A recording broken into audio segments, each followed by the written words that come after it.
Tama po ba itong statement na nanggaling? Hindi ko na babanggitin yung pangalan na. Okay. Babae to. At nakausap po natin itong dalawang babaeng matatapang sa QC.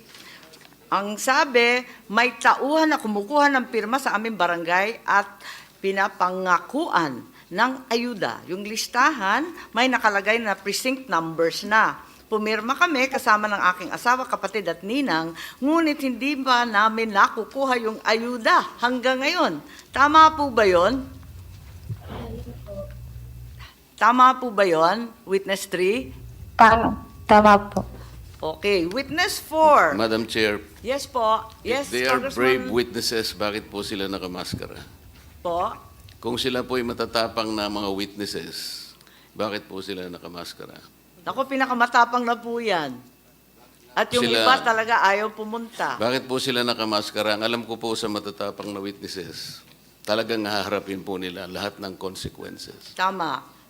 Thank you. Pwede ninyong sagutin, ba't kayo nakamaskara? Ba't kayo nagkukuble?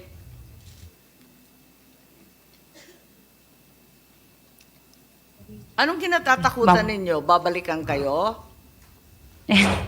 Pwede po. Pwede po. Sino? Sino maghihiganti sa inyo? Yung nagpapalista po sa amin. Yung mga nagpapasign. Sino po yung nagpapasign? Ang sabi ninyo, may mga tauhan. Official ba yun? Hindi po. Taga-barangay? Hindi po. Parang napag-utusan lang. Napag-utusan lang.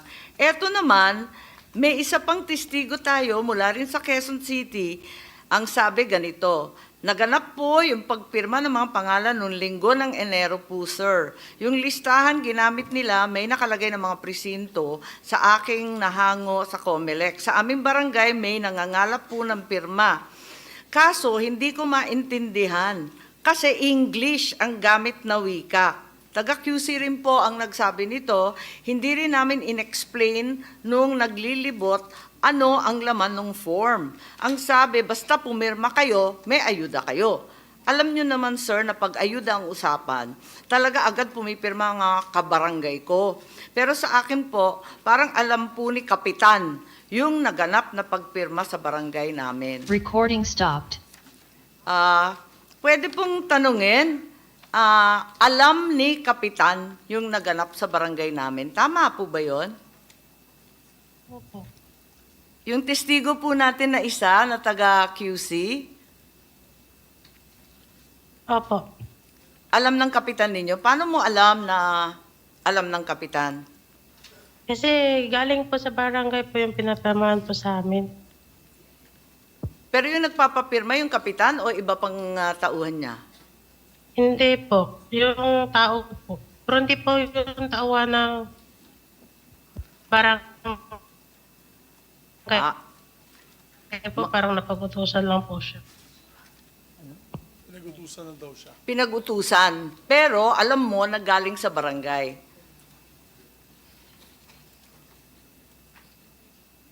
Kaya ka ba natatakot? Kasi galing sa barangay.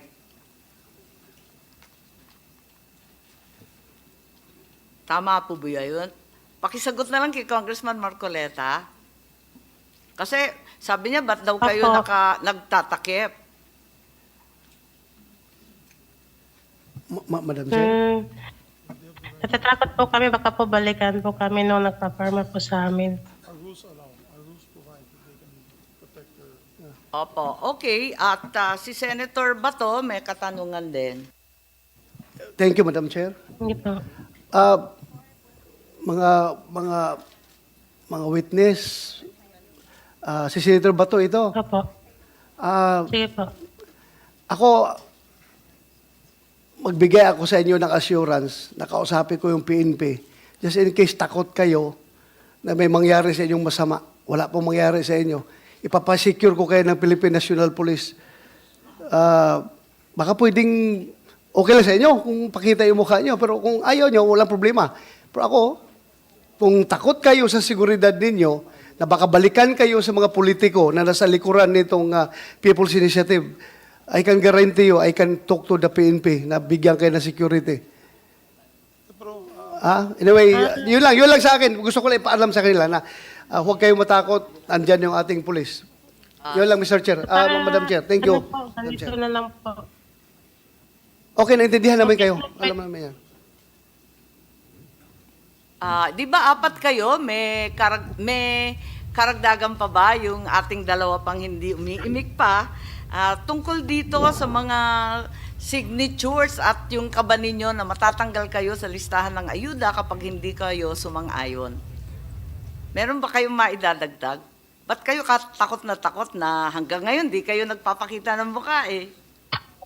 Then, Madam Chair, may I? SP Subiri, please. Maraming salamat, Madam Chair. Magandang umaga sa inyo lahat.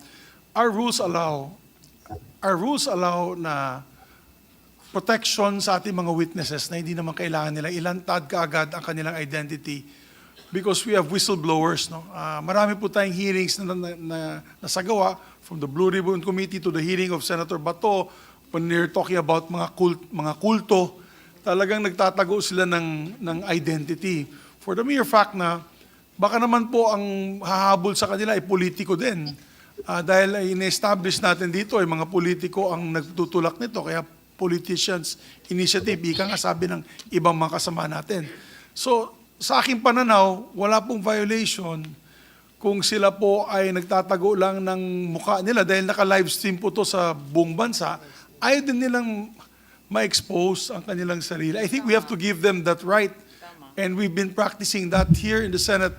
Of course, when they give their testimony for legal purposes, lalabas talaga yung mga pangalan at identity nila. But for this, in all intents and purposes, if we want to find out the truth and ferret the truth na hindi po sila matatakot, we should protect their identity at this point in time. Our rules allow it. I do not know the rules of the House of Representatives, but the rules of the Senate allow that their identities may be protected until, of course, the actual factual certification or subpoena and rather affidavits will be issued for our courts, no, for the cases to be filed. So, yun naman po, Madam Chair, hindi po natin kailangan silang pilitin, no, at this point in time na i-reveal ang kanilang sarili.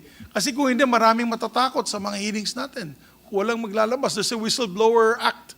So, we can protect them, no? And not only the PNP, the Senate can also extend protection to these witnesses. So, yun lamang po, Madam Chair. Yes, Madam Chair, Yes, Madam sino po Chair. yun? Yes, we I just want acknowledge to know Senator if Villar. you can divulge the district in Quezon City where this happened. Pwede ba? Narito yung address sa akin, pero siguro sa executive session na muna hanggang magkaliwanagan. Okay, sige.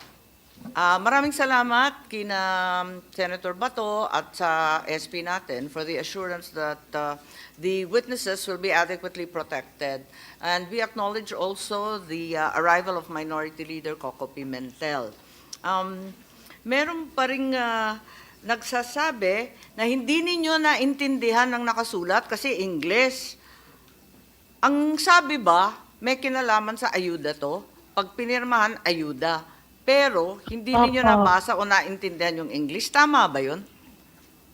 Tama po, kasi English po yung nakasulat. English yung nakasulat. So wala kayong naintindihan doon sa constitutional amendment na sinasabi? Wala po, basta pumirma lang po kami ng pagkasabi, pumirma po kayo pag may ayuda po. Wala ba silang pinaliwanag na may kinalaman to sa ating saligang batas? Wala namang ganon.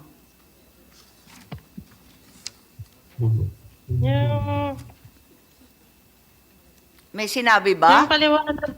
Yung paliwanag po sa amin, ano po? May Yung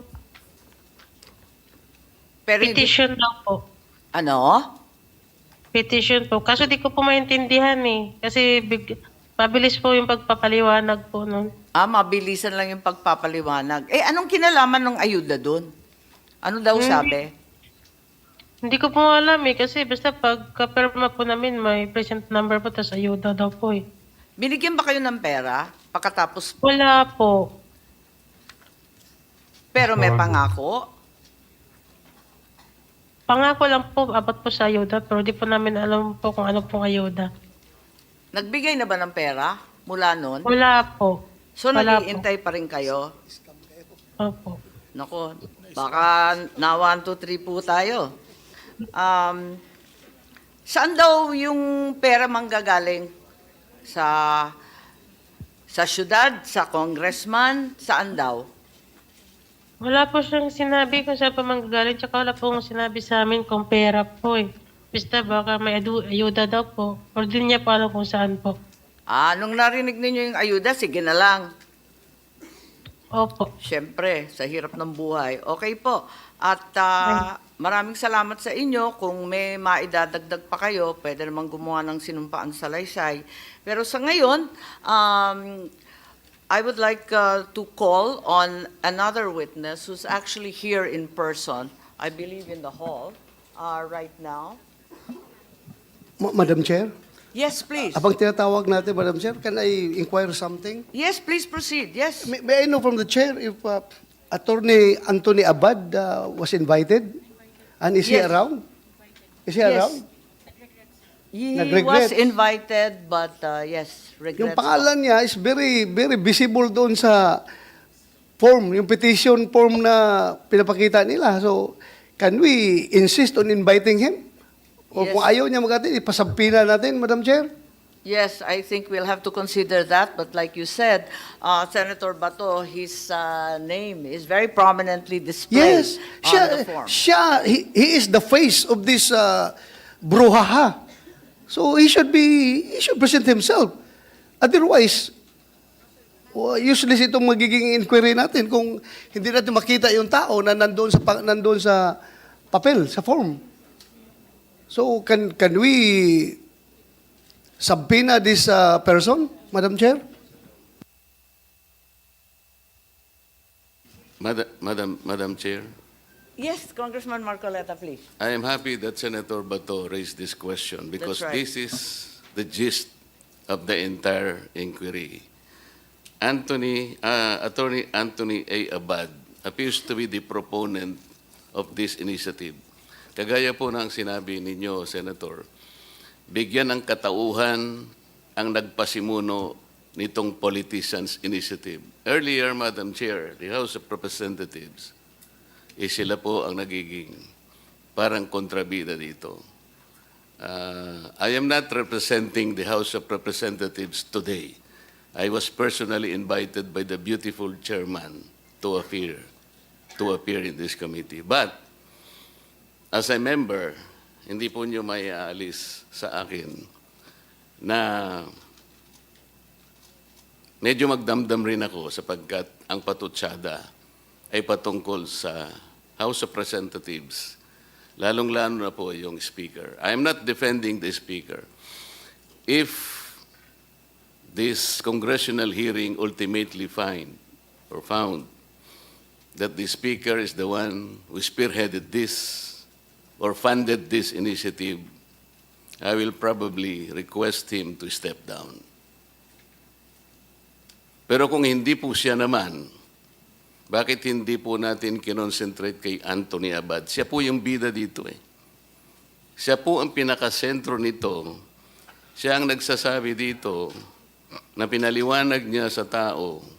Nagsabi po ng mga tao, we fully understand the rationale of this proposition. We fully understand the consequences, the effects, and the advantages of this proposition. Gusto nating malaman, talaga bang ginawa niya single-handedly or do et al. Ito? But to undertake and to mobilize an undertaking nationwide, to be able to get at least 8 million votes, kaya po ba ng isang tao? Why don't we begin with Anthony Abad? Who is he? Anthony Abad, based on the Google, Madam Chair, specializes in international trade law. He has been in legal practice for 17 years, and he is at present an independent advisor of the Philippine Senate. May I know, Madam Chair? From, Nasa Google po. At kung sino- nakalagay din po sino sa sinabi? Google, he took his oath before the office of Senator Aquilino Pimentel. Nasa Google po. Kaya Kailangan po nating makita lahat eh. Sa Google po yan. I was also shown that picture, pero hindi ko ma-date eh. Mukhang bata pa kami noon eh. So, so must have been years ago. And if we are talking about that, if he is also that Anthony Abad named in the signature sheet, so we are assuming a lot of things. Pero right now, he's not a consultant of my office. But, so kailangan pasiputin natin itong Attorney Anthony A. Abad. So, Triple A. Yes. Attorney Anthony A. Abad. So, para malaman po natin. And if that person seen in the picture taking an oath before me, if he will admit that he is the one, then we're talking about the same person. But he's not a consultant of my office, so I don't think he's also a consultant of the Senate. Wala. So maybe that was siguro part of his biodata. Siguro once upon a time, baka nangyari yun. And then, since nandito na rin tayo sa topic na ito, the burden is all with Attorney Anthony A. Abad because no other lawyer can file that petition and claim that he or she is under that et al. Hindi po pwede yun. So it's only if the signatures are genuine and real and then freely given, it is only this Attorney Anthony A. Abad whom they have authorized to file the petition. No person, no lawyer can claim to be et al. Kasi hindi siya pinangalanan. So that's my theory. Kaya I agree with Congressman Marcoleta. We really have to identify who is.